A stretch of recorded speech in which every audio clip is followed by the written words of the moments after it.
So a couple of things about Gordon Sondland's testimony.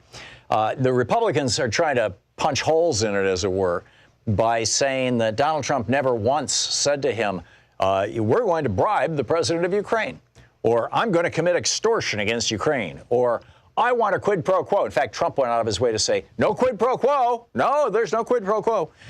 When Sondland called him and said, well, what do you want to have this meeting? So let's just break this down a little bit. First of all, quid pro quo is not a crime, which is why I think the Democrats have stopped using the phrase. It's simply a Latin expression that's used in law a lot that means this for that.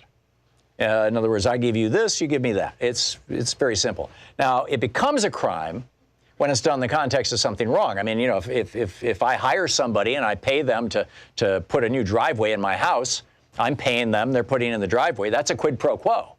But there's nothing illegal about it.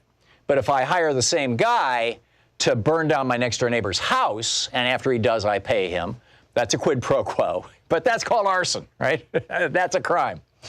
So bribery is a quid pro quo where basically everybody's happy about it. You know, I'll give you military aid for Ukraine if you'll give me trash talking of Joe Biden. We're each exchanging something of value. That's bribery. Extortion is when there's a threat associated with the bribery, essentially.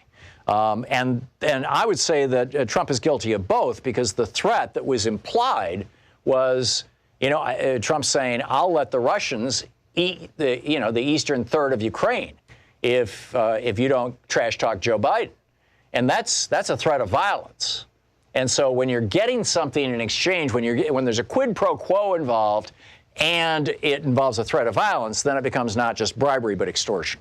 So that's what's going on. And then the second part of, that came out of the testimony today is Trump never, came right out and said it. In fact, nobody ever came right out and said this to Sondland, except perhaps Giuliani, and we're still a little fuzzy about that. But this takes us back to what Michael Cohen had to say when he testified before Congress, where he said that basically Trump speaks like a mob boss, because, of course, he is a mob boss. He's always had a fixer. He had Roy Cohn for a long, long time. And then finally, when Roy Cohn died, he picked up Michael Cohen, who kind of changed who changed the way he pronounced his last name to satisfy Donald Trump. So he started calling himself Michael Cohn. Roy Cohn was spelled C-O-H-N, or maybe K, yeah, C-O-H-N. Michael is C-O-H-E-N, which is the traditional spelling. Then when Michael Cohen went to jail, Trump replaced him with Rudy Giuliani. So Trump has always had a lawyer as a fixer. And the way that mob bosses work is they never write emails. Trump never writes emails. They never say things out loud explicitly, or if they do, they only do it in a very controlled setting with a very small number of people. And they speak, as Michael Cohen said, in code.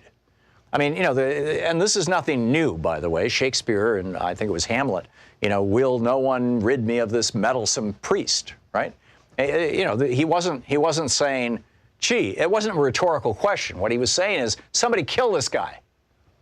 And, Trump does the same thing. So we just have to understand that we're dealing with a mob boss here. It looks to me like we're even dealing with a RICO violation. And, that's how it all shakes out.